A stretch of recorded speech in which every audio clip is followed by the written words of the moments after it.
Hello friends, मैं ऋषि रोनियार आपका PCS अड्डा में स्वागत करता हूं। दोस्तों, मैं इस वीडियो में 66 बीपीएससी पर बात करने वाला हूं। जैसा कि आप लोग को पता होगा कि कल इसका एग्ज़ाम डेट घोषित कर दिया गया है 29, 30 और 31। ठीक है, कंटिन्यू में एग्ज़ाम होगा जुलाई महीने में। मतलब इट मीन्स आप लोग के पास मैक्सिमम 25 से 24 दिन ही बचे हुए हैं। ठीक है, अब इसको आप कैसे मैक्सिमम यूटिलाइज करें वो इस बात पे मैं बात करूंगा। इसमें बताऊंगा कि लास्ट टाइम स्ट्रेटजी क्या रहेंगे, गाइडेंस क्या रहेंगी, मोटिवेशन क्या रहेंगे, ठीक है, और इंपॉर्टेंट टॉपिक्स क्या रहेंगे, ये सब सारा चीज़ मैं दूर करने वाला हूं। दोस्तों, मैं क्षमा चाहता हूं आप लोगों से, क्योंकि मेरा देखिएगा 10 से 15 दिन, एक सप्ताह पहले मैंने वीडियो बनाया था जिसमें मेरा अनुमान था, ऐसी खबर भी आ रही थी सूत्रों के माध्यम से कि एग्ज़ाम 15 अगस्त के बाद ही होंगे। ठीक है, आप लोग 2-4 दिन पहले भी देखे होंगे, बहुत सारे यूट्यूबर्स हैं, साथ ही बड़े बड़े संस्थान हैं जो वो भी मेरे बात को सही सिद्ध कर रहे थे कि एग्ज़ाम आपका 20 अगस्त के बाद हो रहा है, ऐसा ऑफिशियली हो रहा है। लेकिन दोस्तों, मुझे ये भी खबर थी 1-2 दिन पहले कि एक आइडिया आया है कि एग्ज़ाम करा लिया जाए इसी महीने के लास्ट में।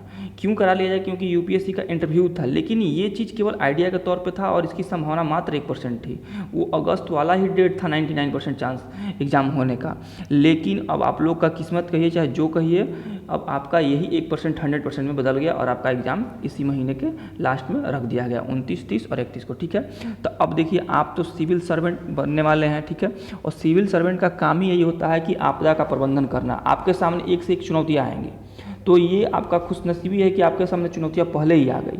अब जॉब में जाइएगा तो ऐसे ही आपको चुनौतियाँ आए रहेंगे, नॉर्मली कभी नहीं रहता है। ठीक है, तो अब नॉर्मली होता है हमेशा। तो इसी प्रकार से अब आपके सामने एक बहुत बड़ी चुनौती उत्पन्न हुई है कि कम समय है और ज़्यादा तैयारी करना है और रिजल्ट लेना है। ठीक है, तो मैं आपको इसी पे बात करूँगा। तो सबसे पहले दोस्तों, मैं गाइडेंस आपको दे दूँ कि कैसे आगे नेक्स्ट का प्लान रहेगा। ठीक है दोस्तों, सबसे पहले मैं बता दूं कि ये मेरा जो भी मत रहेगा ये केवल मेरा विचार है। ठीक है, एक्सपीरियंस है। अगर आप लोग को अच्छा लगे तो आप लागू करेंगे, अन्यथा अपने अनुसार इस चीज़ को ढाल लेंगे। ठीक है, हमें दोस्त नहीं देंगे, हम लोग केवल आप लोग को सपोर्ट करते हैं और गाइडेंस करते हैं। ठीक है, चलिए तो देखिए, अब आपके पास समय मैक्सिमम 24 से 25 दिन है। इसमें आप लोग ये काम कीजिए कि अब जहाँ कहीं भी आप हैं तो आप अलोन हो जाइए। इट मीन्स आप समाज से, अपने परिवार से एकदम कट जाइए। ठीक है, कट जाने का मतलब है कि आप मैक्सिमम 14 से 16 घंटा पढ़ेंगे। ठीक है, 7 से 8 घंटा ही जो करना होगा करेंगे, लेकिन मैक्सिमम 14 से 16 घंटा पढ़ना। इससे ज़्यादा पढ़ सकते हैं, कम नहीं पढ़ना है। अगर कम पढ़िएगा तो फिर गड़बड़ हो जाएगी, क्योंकि समय आपके पास अब नहीं है। पहली बात, ठीक है, इसमें क्या करना है कि ना मोबाइल यूज करना है, मोबाइल रख दीजिए साइड में, मोबाइल यूज ही नहीं करना है। अपने सगे संबंधी किसी से बात नहीं करना है, किसी प्रकार से किसी से झगड़े में नहीं पड़ना है। ध्यान रखेंगे कि किसी से कोई अगर बोल रहा है कि हम गधा ही शेर है, तो आप उसको मान लीजिए, किसी से झगड़ा ही नहीं करना है, टेंशन नहीं रखना है। ठीक है, अगर आप थोड़ा सा भी पैनिक करते हैं तो आपका काम बिगड़ जाएगा। ठीक है, तो सबसे बढ़िया, सबसे अच्छा काम है कि अलोन रहिए, ना किसी से मिलेंगे, ना किसी कोई बात होगी। ठीक है, अपने टाइम पे खाना खा लीजिए और अपना पढ़ाई पे काम दीजिए और एक रूम में लॉक हो जाइए कम से कम 20 से 25 दिन के लिए। यकीन मानिए आपका रिजल्ट होगा। ठीक है, तो पहला तो हो गया कि अपना ये कि अपना 14-16 घंटा पढ़ना है और अलोन रहना है, मतलब किसी से संबंध नहीं करना, कोई झगड़ा नहीं करना। तीसरा काम ये है कि अपने आप को फिट रखना। ये भी बहुत ज़रूरी चीज़ है। देखिए, फिट रखने के लिए अगर आपके पास कुछ पैसे हों तो फल ज़्यादा खाएँ, आजकल जूस ज़्यादा पिएँ, दूध लें। ठीक है, इससे हो सकता है तो सुबह में आधा 1 घंटा योगा करें, इससे आप फिट रहिएगा। या शाम को टहलें, आधा घंटा जरूर टहलें, इससे आप फिट रहिएगा। अपने आप को फिट रखना बहुत ज़रूरी है, क्योंकि 20 से 25 दिन है। अगर इस दौरान आपको सर्दी, खांसी, जुकाम या कुछ प्रकार का भी कोई रोग हो जाता है तो बहुत बड़ी प्रॉब्लम फंस होने वाली है। ठीक है, तो इसी चीज़ से बचने के लिए अपने आप को फिट रखेंगे, टाइम पे नहाएंगे, टाइम पे सोएंगे, टाइम पे खाएंगे, इससे आपकी बॉडी फिट रहेगी। इसके अलावा आप पहले से ही 2-3 दवाएँ रख लें, जैसे हो गया पेट दर्द का, सर्दी, खांसी, बुखार का, एक्स्ट्रा दवा मंगा के आप घर पर रख लें कि काम पड़े तो डायरेक्ट दवा खाएँ और टंच रहें और दवा काम करें दवा खा के। क्योंकि आप सोचेंगे कि मेरा तबीयत खराब हो, एक दिन रेस्ट कर लें, तो फिर हाथ से गया, क्योंकि आपके पास समय नहीं है। ठीक है दोस्तों, मैं आपको डरवा नहीं रहा हूँ, आपके पास समय कम रहता है तो इसी तरीके से काम किया जाता है, फोर्स तरीके से। ठीक है, अपने आप को जब दिमाग को अपने को बता दीजिएगा ना कि हम कैसे काम करना है, तो उसी तरीके से दिमाग काम करता है। अगर पहले ही मान लीजिएगा कि नहीं नॉर्मल से हो जाएगा तो फिर काम गड़बड़ हो जाएगा। ठीक है, तो ये आप लोग गाइडेंस है। अब देखिए, टाइम को कैसे मैनेज करना है। आप 6 घंटे आप देंगे इसके लिए, ऑप्शनल के लिए 5 घंटे GS1 और 5 घंटे GS2। मिनिमम 16 घंटे का प्लान बना लीजिए अपने अनुसार, ठीक है। इतना घंटे आपको पढ़ना ही पढ़ना है। तो टाइम के लिए मैं बता दिया आपको, रहने के लिए बता दिया आपको, फिट रहने के लिए बता दिया। तो ये मेरा गाइडेंस है। अगर इसके अलावा कुछ भी आपको मानसिक तनाव हो, चाहे जो भी प्रॉब्लम हो, ऐसा सब चीज़ से दूर रहने का प्रयास कीजिए। और कुछ भी प्रॉब्लम हो तो मैसेज कीजिए हमको, हम आपको हेल्प करेंगे व्हाट्सएप पे, ठीक है। चलिए अब आता हूँ लास्ट टाइम स्ट्रेटजी के लिए कि लास्ट में आप लोग का क्या स्ट्रेटजी रहेगा, ठीक है। देखिए, तो पहली बात स्ट्रेटजी की बात रही, तो अब सबसे पहली रहती है कि हमारे पास नोट्स नहीं है, क्या है क्या नहीं है। देखिए, पीटी का एग्ज़ाम आए हुए बहुत दिन हो गया है, बहुत सारे बच्चे तैयारी कर भी रहे थे, तो बहुत सारे लोग पास इनफ नोट्स होगा। तो आपके पास जितना नोट्स अवेलेबल है आप उसी पर भी भरोसा करें, किधर इधर उधर नहीं जाना है, ठीक है। कोई अगर बता दे कि ये टॉपिक इंपॉर्टेंट है तो उस पर चक्कर में न रहें, ठीक है। ये कोई चांस नहीं है, 0.1% चांस है कि कोई एक नया टॉपिक बताए वो आ जाए आपके एग्जाम में, ठीक है। तो ये सब चीज़ अगर आ भी गया तो एक क्वेश्चन क्या कर सकता है आपका, कुछ नहीं। मैं कल ही बताया कि आपको 1-2 क्वेश्चन खराब भी जाते हैं, स्टेट में 15-20 नंबर गलत भी होता है, तब पर भी आपका रिजल्ट होगा, ठीक है। तो इस चक्कर में ना रहें कि एक टॉपिक छोड़ के मैं जा रहा हूँ तो वही क्वेश्चन आ जाएगा, ठीक है। तो भ्रम में न रहें। आपके पास जितना अभी पास मटेरियल है उसी पे भरोसा करेंगे, उसी पे काम करेंगे, क्योंकि आप उसको 1-2 बार पहले से पढ़ चुके हैं, 1-2 बार और पढ़िएगा तो आपका हो जाएगा, ठीक है। नया लाइएगा तो न तो वो याद होगा और न कि पुराने वालों को हार्मफुल करेगा। तो एक बात पहली होगी स्ट्रेटजी। दूसरी देखिए, अब देखिए प्रैक्टिस के लिए बता रहा हूँ, या तो आप डेली अगर आप सक्षम हैं टाइम निकालने में तो डेली एक आंसर राइटिंग कर लीजिए, अदरवाइज कम से कम 4 मॉक जरूर दीजिए, कहीं भी आप 4 मॉक दीजिए 3 घंटे वाला, ठीक है।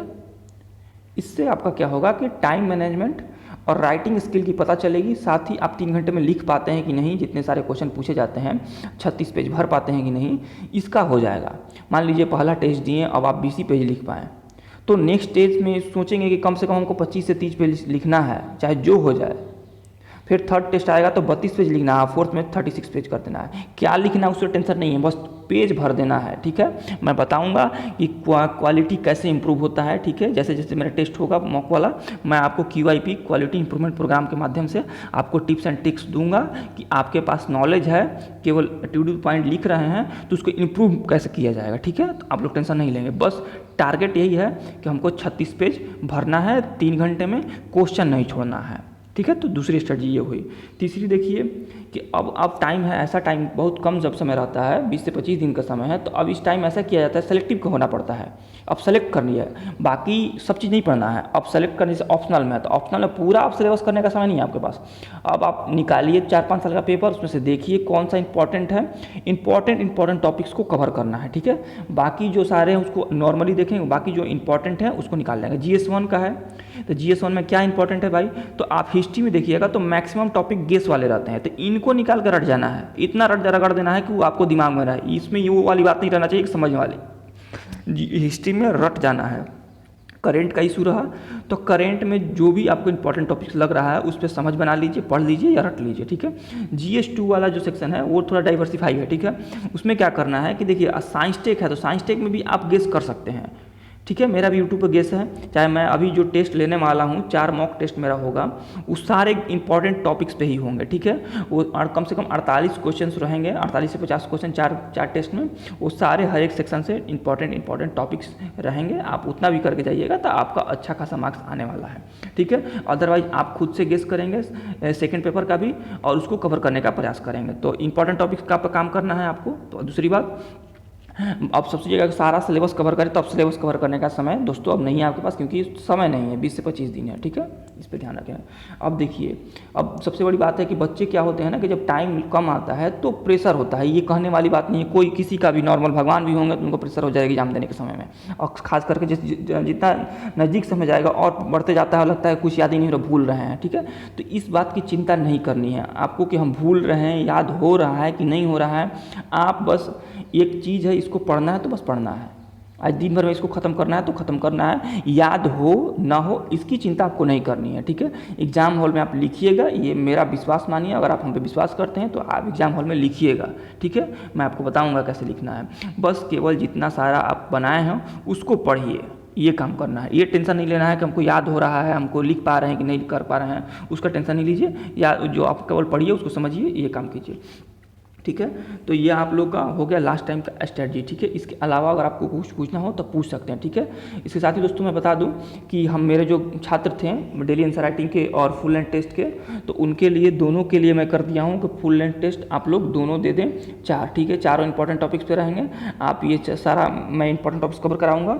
और इसमें जो बोला था वैल्यूएटेड मटेरियल देने के लिए, वो भी आज शाम तक या कल तक आपको वैल्यूएटेड मटेरियल दे दिया जाएगा। और जो टेस्ट होंगे उसमें मैं पहले ही हो सकता है तो वीडियो के माध्यम से हर एक क्वेश्चन को गाइड कर दूंगा कि किस तरीके से लिखना है, उसमें QIP के माध्यम से बता दूंगा कैसे टिक्स एंड टिक यूज करना है, ठीक है। तो इतना मैं प्रयास करने वाला हूँ, ठीक है। और क्या था, चलिए और आपको बताना था, हाँ देखिए मोटिवेशन रह गया, मोटिवेशन भी आपको देना बहुत ज़रूरी है। तो देखिए मोटिवेशन की बात रही तो सबसे पहले ये बात है कि एक दो चीज़ है, एक तो है देखिए विश्वास, दूसरा होता है आत्मविश्वास, और तीसरा है धैर्य। अगर ये 3 चीज़ आपके पास है तो यकीन मानिए आप 66 का फाइनल रिजल्ट में रहेंगे, मेंस नहीं फाइनल रिजल्ट में रहेंगे। अब देखिए विश्वास किस पे होना चाहिए, तो विश्वास आपके मेंटर पे होना चाहिए, गुरु पे होना चाहिए, जो आपको गाइड कर रहा है उस पे होना चाहिए कि हाँ ये बंदा बोल रहा है, ये गलत भी बोल रहा है तो हम मेरे लिए सही होगा, इस तरीके से विश्वास। भगवान को कोई देखे नहीं है, लेकिन भगवान पे लोग विश्वास करते हैं कि भगवान है और उसी विश्वास से उनका काम सफल हो जाता है, ठीक है। उसी प्रकार से अगर आप किसी को गाइड मानते हैं, वो जो बोल रहा है अक्षरशः पालन कीजिए, ज़्यादा आप दिमाग नहीं लगाना है, ठीक है। तो इसको बोलते हैं विश्वास।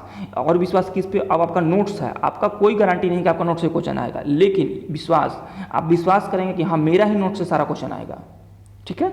आप जो लिखे हैं, आप जो पढ़े हैं, जो याद किए हैं वही आएगा, इसको विश्वास बोलते हैं। तो ये विश्वास आप पर होना चाहिए कि हाँ ये होगा, ठीक है। अब देखिए विश्वास में बता दिया, दूसरा क्या था, आत्मविश्वास।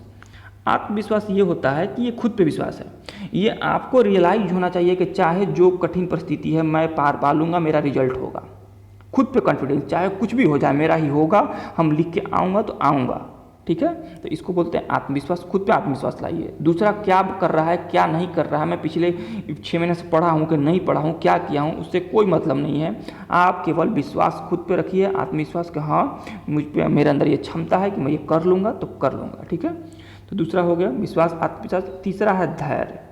देखिए सिविल सर्वेंट में धैर्य बहुत ही इंपॉर्टेंट चीज़ होता है, क्योंकि परेशानी डेली आने वाली है। अगर आप परेशानी में बह गए तो आप निपट जाइएगा, तो निपटने से बचना है तो इसका एक ही सलूशन होता है, धैर्य रखना।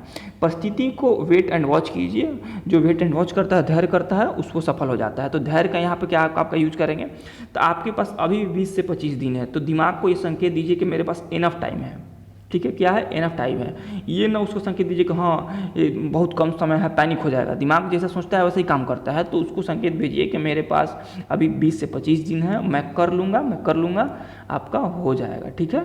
तो ये हो गया तीसरा पॉइंट, ठीक है। तो यही था, आपको मोटिवेट भी थोड़ा सा कर दिया, अपने आप पे कीजिए। बाकी इंपॉर्टेंट टॉपिक मेरे टेस्ट में रहेंगे ही, सारा चीज़ हो गया दोस्तों, ठीक है। तो मैं अगर आप लोग को अच्छा लगे तो हमें सपोर्ट करें, चैनल को सब्सक्राइब करें। धन्यवाद दोस्तों। और साथ ही इस वीडियो को दूसरे दोस्तों में भी शेयर कर दें जो मेंस देने वाले हैं, ताकि मैं जो भी बताया हूँ उनको भी इससे मदद हो सके, ठीक है दोस्तों। Thank you.